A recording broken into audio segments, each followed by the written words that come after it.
Welcome to the SecureWorld Sessions. We're a cybersecurity podcast that is all about access. Access to people and ideas that can impact your personal cybersecurity career and help you secure your organization. Hi, my name is Bruce Sussman. I'm Director of Content at SecureWorld and also your podcast host. And in today's session, we're talking about a career path many in cybersecurity aspire to. I'm talking about going from a technologist to a leader in cybersecurity. Take me to your leader. It can be done, it has been done, and today we'll hear from a Vice President of Information Security on how he got it done. We also have some fascinating new research from Trend Micro because its team set up a smart factory honeypot to attract cyber criminals and hackers. Always a cool idea. I love these things. And Trend Micro, by the way, is our premier sponsor of the podcast. Now, let's talk about careers in cybersecurity, your career. And let's pretend for a moment you are in Switzerland. There is yodeling, of course. And you're at the base of the Swiss Alps. You look around, it's beautiful. The birds are chirping in the sun. The mountains are wide. There's a lot of ground to cover. And as you look up, the mountain's both tall and increasingly narrow. You want to reach the top, but you wonder, how can I get from where I am now all the way up there? Well, during an actual visit to Switzerland with my cousins many years ago, we found a shortcut. We took the Harderbahn funicular railway. We got close to the top in just about 10 minutes, and no wonder, because that railway's maximum incline is a 64% grade. Now, the journey still involved quite a hike at the end and a lot of work, but we were able to make what otherwise seemed like an impossible journey. And sometimes climbing the career ladder can feel that way. It looks like an overwhelming task. And so I hope today's podcast interview may have a funicular railway type of impact on your career track. Regardless of whether you're at the base of the career mountain looking up, or you're halfway up already and you can see the top coming into view. With some help, you know you can get there. Now, my interview today is with Randy Raw, Vice President of Information Security at Veterans United Home Loans. The company, by the way, is the #1 VA lender in the United States. I spoke with Randy at SecureWorld St. Louis, which is one of SecureWorld's 17 regional cybersecurity conferences across North America each year. And Randy is not only on the advisory council there, but he was speaking on moving from InfoSec technician to InfoSec leadership. And he has a lot of actionable insight. So let's go to the conference in St. Louis now as we unpack this topic in our interview. All right, so let's talk about your session, which has to do with the transition from the technical aspects of security and working in that to leadership. I mean, here you are, Vice President now. I'm assuming this mirrors your journey. Is that right? Yeah, it's going to be a little bit about how I've learned some things, usually the hard way, to move from individual contributor as a technician, system administrator, network administrator is typically where we see people come from. And then what are the leadership skills that person needs to learn as they want to move into either management or leadership in general. But particularly if they're looking at a CISO or something at that level, really what are the different skill sets that are not technical at all, that often the technical people struggle with, that are really easily learned, but we just don't have the visibility in a lot of our information security technical roles. Okay, that's great. Well, that's going to be really helpful to our audience. Before we get to what those things are, so let's talk about how you started and what your security roles have been. Kind of march us through that, if you would. So I started out on the network side doing network setup and that sort of thing, moved into system administration. I'm of the era that I was before the internet, so we learned a lot of things about things to do and not to do with the internet. But during that whole time, security was always something that was just an add-on portion of a system administrator role. So I was at a school, K-12 school, whenever we first literally got internet access. Wow. Connected everybody up, migrated to a college, was there for about 5 years, and continued to see that evolution of more and more. The internet was not going to just be a fad, and it wasn't going to go away. And by the way, you need to secure that. Right. And so was a director of technology at the college, and then moved to a state network provider and helped stand up a lot of information security functions and practices at a large base of Missouri schools and libraries and colleges, helping them learn how to do that. And then landed in the position where I'm at now to help build a security function from literally nothing. I was the first person that started to focus on security when we were a much smaller, much different company, and really focused on internet. Everything that we do is based around internet. Okay. So really the security of that is paramount to what we do. And so thinking about your career path or that of many others in security, because as I like to say, security is still rising in prominence, right? And many leaders are doing the same thing as a result. Many professionals becoming those leaders. What kinds of things do people in technical roles who want to aim for that CISO or senior director or whatever it is, what kind of things do you think they need to acquire? The first thing really is to think about security from a risk perspective. So many of the technicians think about, I have to secure all the things all the time. And we know we're not doing that, but we often have this Pollyanna perspective that we want to try. Well, maybe what we need to do is look at how does the business, what's the language of business, and that is risk. We know that we're going to accept some risk. We know, even as we think about technicians, opening a firewall port assumes some risk. But we don't think of it that way. And so getting a technician to think about the language of risk and how executives are considering things and acknowledging that we're not going to fix everything. We will accept some risk. We'll transfer some risk to an insurance company, or maybe we'll have to still prioritize something that needs to get done. But how do we do that in a sane manner that makes sense, that doesn't break the bank? And what have you kind of learned? Like, how did you make that transition in your own career? Yeah, so part of it was when I was at the state network before, was really helping people see that we're already not securing all the things. So what is the most important thing?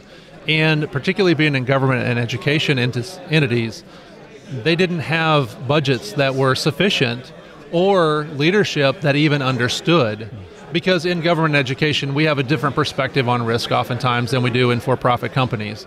And so it was really beginning to prioritize and to think about information security from that perspective. And then as you move into a business role, it's even more important. And it's more valuable to be able to, if you want to have a seat at the table talking with executives, you need to speak the language they're talking. And if you're talking about denial of service attacks and all kinds of malware and in the weeds, those executives don't understand it, and they don't probably need to understand it. That's not most important on their agenda. That's why you're there. But you have to translate that into a business language that they can understand. And the common denominator is dollars of risk. So not only talking about risk, but talk about it in a dollars and cents aspect. That's something that we don't do well as technicians because we also see things black and white. It's either secure or not. And I've used myself in past. It's kind of like saying you're only a little bit pregnant or no, you're either pregnant or not. You're either secure or you're not. Well, really there are some shades of that. How secure do we need to be? What is a sufficient level of security? And getting people to think more in that line of thinking, because that's how our executives are thinking. Whether we agree with it or not, that's the language of business. Yeah, it's very interesting. And one of the things I'm wondering is, as you, let's say you are a sysadmin or something else along those lines, and you're wanting to work your way up, is it better to keep moving organizations? It sounds like you've been at quite a few. Does that expose you to more? Is that the easiest way for you to make that move, or can you do it within an organization? I think it depends on your organization. I think you can do it within an organization. Sometimes it's a little more challenging because if an organization is not growing very fast, there may not be many opportunities to step into a role that someone vacated, or there may not be new positions that come along. It's one of those, you almost have to each person is going to have a different path where they go. But unfortunately, sometimes it is a career move that you have to look at. Who is a company that is seeking services that either I know I can provide or that I can fill the gap and I can learn? Now, speaking of learning, what are the skills that can help make you shine? What makes you appear as a leader, right, that an organization wants to hire? We're going to talk about those things and developing alliances when our interview continues. Now, we get to reveal some intriguing new results from a smart factory honeypot setup by researchers at Trend Micro. You probably know honeypots are a computer or network-based decoy, really. That's what they are, to lure cyber attackers that can either help you detect, deflect, or study hacking attempts. And in this case, Trend Micro researchers described the setup like this. I'm quoting here.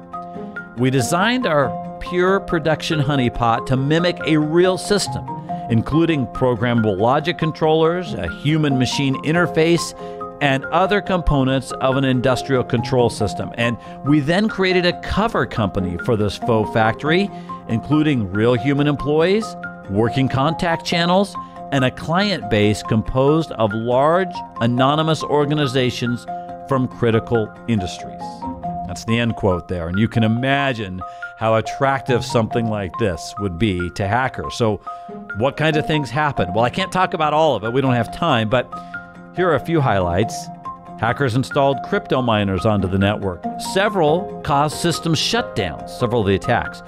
There were multiple ransomware attacks. One time, a hacker was attacking the network, but that attack was stopped short because another hacker came on board and launched a ransomware attack, which messed the whole original attack up.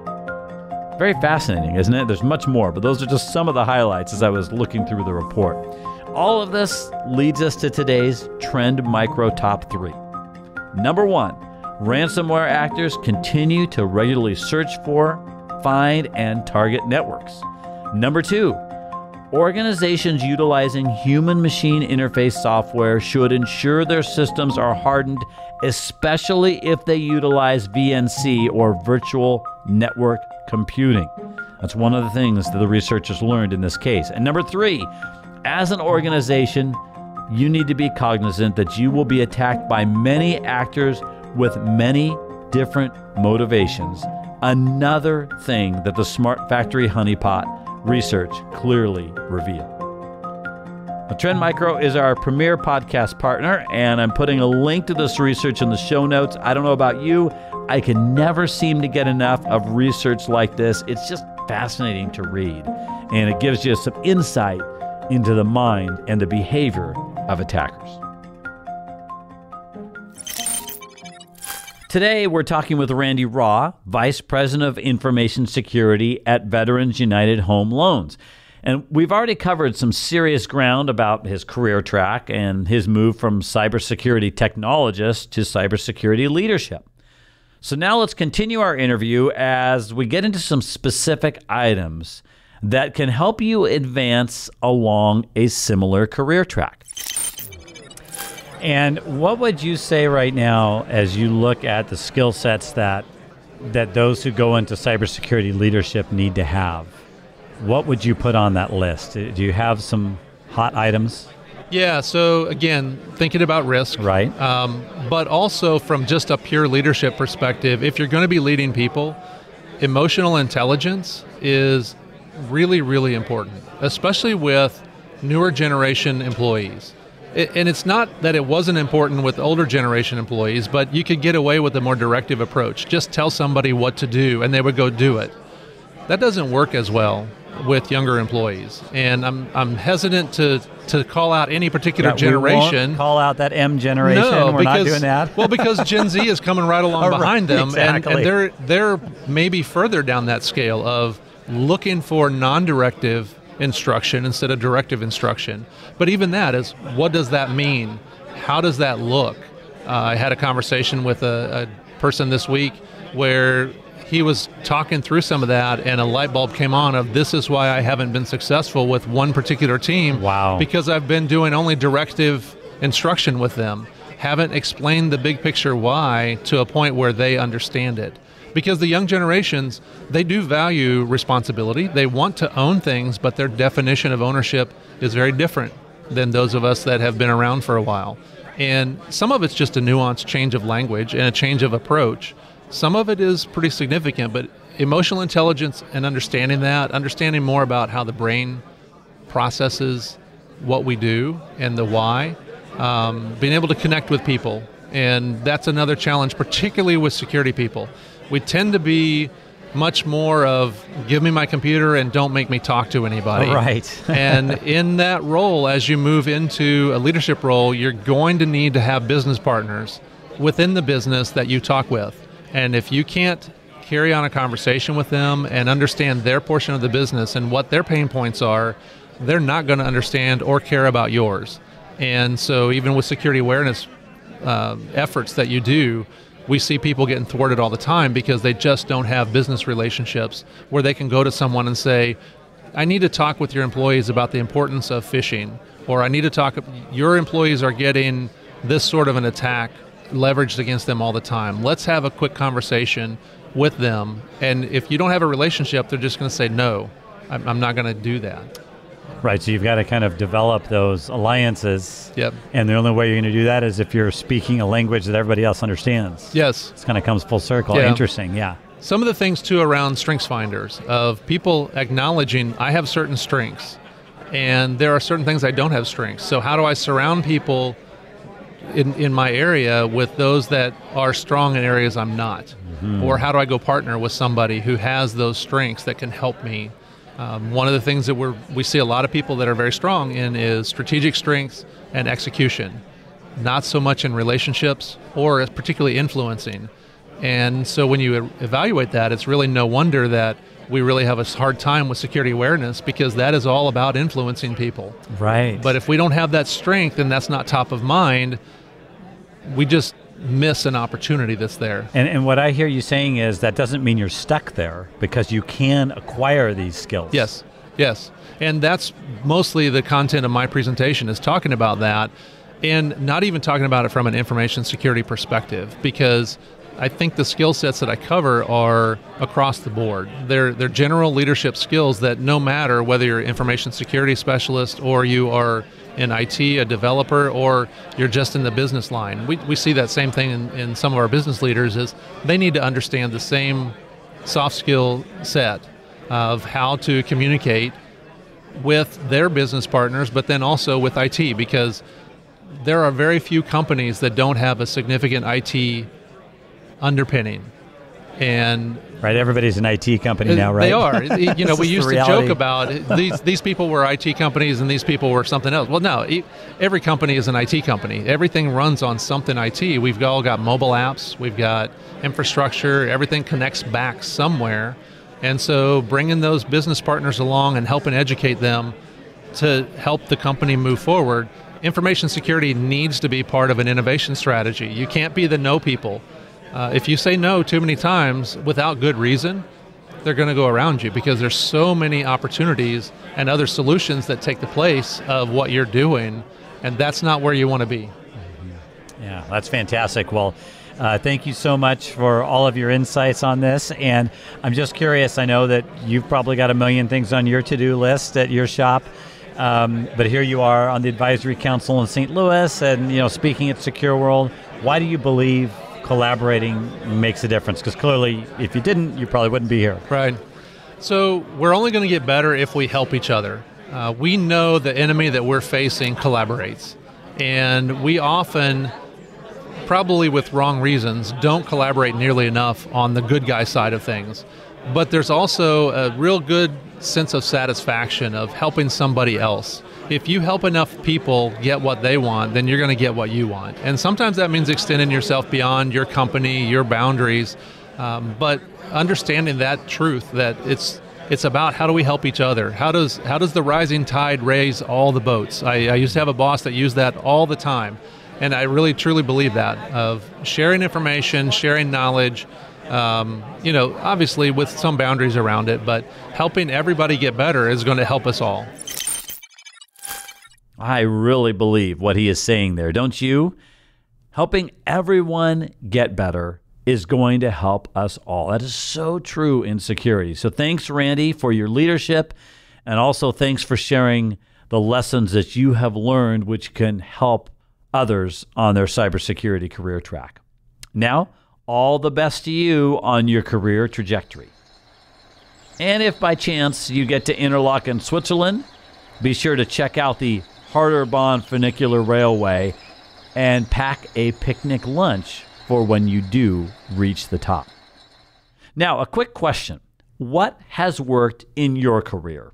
If you say, this is the number one thing that I did that really helped me, what is it? Or conversely, this is the number one thing I wish I would have done. What is that? Will you let me know? Our address is media@secureworldexpo.com. That is media@secureworldexpo.com. Okay, let's talk about next time. Hacking cars and cybersecurity on the road. One of the many questions we're going to tackle in this next episode, if your connected car gets hacked, what should happen next? Think about that question. We've got new research on what drivers are saying about that situation, and we'll talk to an expert in the field of connected car security. That is next week. Well, thank you so much for listening. You are a really important part of SecureWorld's mission, which is connecting, informing, and developing leaders in cybersecurity. And on behalf of the entire SecureWorld team, I'm Bruce Sussman, your host of the SecureWorld Sessions. Let's catch up again on the next episode.